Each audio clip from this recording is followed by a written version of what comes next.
अभ्यास 5B का question number 14। यदि किसी समांतर श्रेणी के तीसरे और नौवें पद क्रमशः 4 और -8 है तो इसका कौन सा पद शून्य होगा। तो बच्चों सबसे पहले हमें कोई भी श्रेणी का कोई भी पद निकालना है तो हमें सबसे पहले सर्वांतर और प्रथम पद ए और डी के मान पता होने चाहिए। तो इसमें हम क्या करते हैं, सबसे पहले मान लेते हैं। तो माना प्रथम पद बराबर ए, सर्वांतर बराबर डी। अब इन्होंने कहा तीसरा पद 4 है तो T3 बराबर 4, नौवां पद -8 तो T9 बराबर -8। इसके बाद इसका कौन सा पद शून्य होगा, तो Tn बराबर लिख लो शून्य। तो n की वैल्यू अपन निकाल लेते हैं। अब जो मान दिए हैं उनके लिए क्या करना है, जैसे T3 दिया है तो यहाँ पे हम लिखेंगे T3 बराबर a+2d। तो यहाँ पे आ जाएगा a+2d। 3 का मान कितना है 4, T3 का मान। अब निकाल लेते हैं T9। तो इसके लिए होगा a+8d।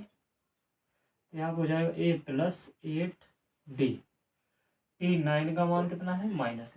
ये हो गया समीकरण नंबर। अब हम क्या करते हैं, समीकरण 1 व 2 से a और d के मान निकाल लेते हैं। a+2d = 4, a+8d = -8। यहाँ पे घटाने पर माइनस माइनस ये दोनों कैंसिल होंगे। यहाँ पे आएगा -6d, यहाँ कितना आ जाएगा 12, d = 12/-6। इसको कैंसिल करेंगे तो d = -2। d की वैल्यू निकल आई। अब d का मान समीकरण 1 में रख देते हैं। एक ये है a+2 × -2 = 4, a -4 = 4 = 4 + 4। a की वैल्यू आ गई 8। ये आ गया। अब इन्होंने कहा इस श्रेणी का कौन सा पद शून्य है, तो हम फार्मूला लगाएंगे Tn बराबर a + n - 1 × d। तो Tn का मान रख देते शून्य। a की वैल्यू कितनी है 8 है, प्लस n - 1, d की वैल्यू कितनी है -2। 8 को इधर लाते हैं तो -8 अपॉन में -2 आ जाएगा। इधर n - 1, माइनस से माइनस कैंसिल, इसको कैंसिल कर दीजिए, 4y कट जाएगा। ये n - 1 = 4, n = 4 + 1, n = 5। यानी कि इस श्रेणी का जो पांचवा पद आएगा वही शून्य।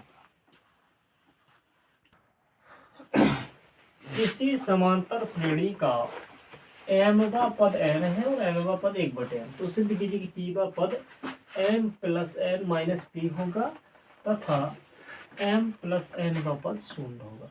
देखिएगा सॉल्व करते हैं। यहाँ पे लिखेंगे माना प्रथम पद बराबर a,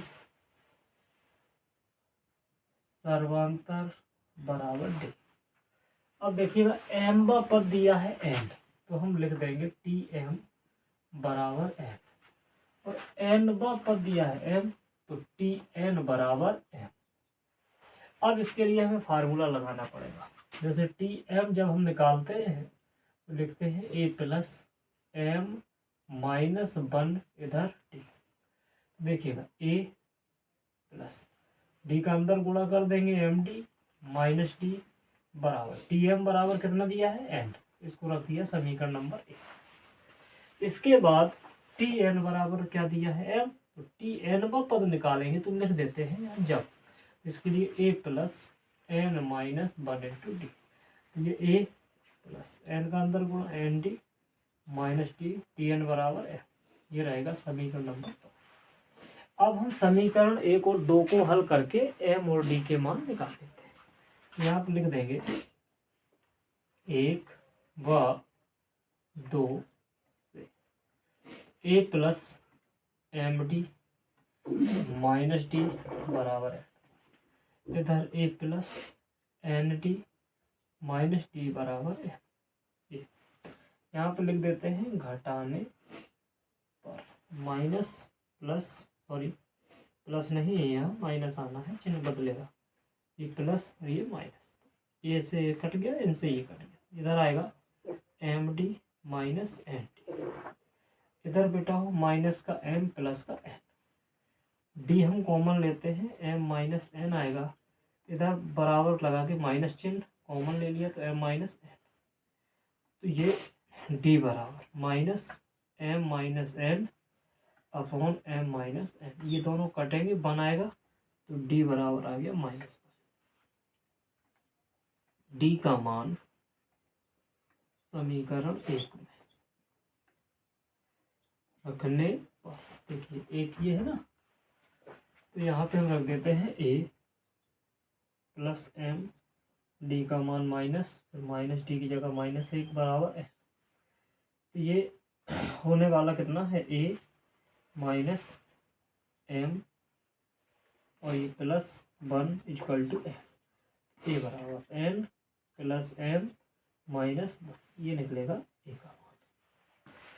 अब इन्होंने कहा कि श्रेणी का पीवा पद इतना होगा, तो पहले पीवा पद निकाल, टी पी बराबर a plus p minus 1 into d, a का मान m plus n minus 1 plus p minus 1, d का मान माइनस 1, ये m plus n minus 1 minus p plus 1, ये तो ये कैंसिल हो जाएगा, m plus n minus p, बिल्कुल सही है, टी पी बराबर, यानी कि जो पीवा पद है वो अपना आ गया m plus n minus p, निकाल आया कि नहीं। अच्छा, अब हमें निकालना है कि एम प्लस एन का पद शून्य है, तो देखिएगा यहाँ पर लिखेंगे जब टी एम प्लस एन, तो इसके लिए a plus m plus n minus 1 into t, a का मान है m plus n minus 1 plus इधर m plus n minus 1, d का मान माइनस 1, ये हो जाएगा एम प्लस एन माइनस 1, इधर minus m plus n minus 1, ये भी कैंसिल हो जाएगा, तो ये कहा था एम प्लस एन का पद शून्य होगा, तो ये भी शून्य हो गया, यहाँ पे आप लिख सकते हो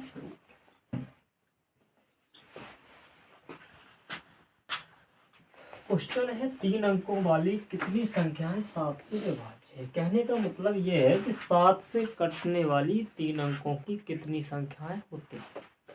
तो जैसे 7 से कटने वाली पहली 105 है, जो 3 अंकों की संख्या है और 7 से कटती है, फिर इसके बाद 112, 112 के बाद 119 डॉट डॉट करके, अब 3 अंकों की अंतिम संख्या होती है 999, इसमें हम 7 से भाग देते हैं, तो पहले एक बार जाएगा, फिर 28 हो गया, 5 बचा, फिर आया 8 बार कटेगा, 56 आ जाएगा, तो 3 बच गया, तो 999 में से 3 घटा दो 996, जो कि 7 से कटने वाली अंतिम संख्या है 3 अंकों की, तो 7 एक 7, इधर कितना बचा 2, तो ये इधर सॉरी एक गलती हो गई है, यहाँ पे 1 बचेगा, तो यहाँ पे हम 2 बार देंगे, तो 7 दूनी 14, 5 बच जाएगा, तो 5 को घटाएंगे तो 194, तो यहाँ पे 194 में 7 का भाग देख लेते हैं, तो 2 बच गया, इधर आया 29, फिर 28 आ जाएगा 4 बार भाग देने पे, 7 दूनी 14, बिल्कुल सही है। अब हम यहाँ पे 105 पहली संख्या, 112, 119 और डॉट डॉट करके अंतिम संख्या जो 3 अंकों की है 7 से कटने वाली, वो जा करके है 994। 994 में अगर एक 7 जोड़ देते हैं तो 1001 हो जाएगा, जो संख्या 4 अंकों की हो जाएगी। तो ये कितनी संख्याएं हैं ये पूछा गया। ए बराबर आप लिख लोगे 105 और डी बराबर 112 में से 105 को घटा दीजिए, डी बराबर बच गया 7। अब टी एन बराबर 994, एन बराबर ज्ञात करें, फार्मूला लगा दीजिए, टी एन बराबर a plus n minus 1 into d, t n यहाँ पे आएगा 994, 105 प्लस n-1, डी का मान कितना आया 7। इधर देखिएगा 994 माइनस 105 बराबर n-1 इंटू 7। अब 994 से 105 को घटाएंगे, यहाँ पे ये बचेगा 9, यहाँ से लेके इधर आ जाएगी तो ये बच गया 8, फिर इधर कितना बचा 8, ये आया 889/7 n-1। इसको काट देंगे, 7 एकम 7, फिर बचा कितना 1, तो ये 8 18 हो जाएगा, 7 दूनी 14, फिर 7 49, n-1 बराबर 127, n बराबर 127 में 1 जुड़ जाएगा तो n बराबर 128। 128 ऐसी संख्या है जो 7 से कट सकती है।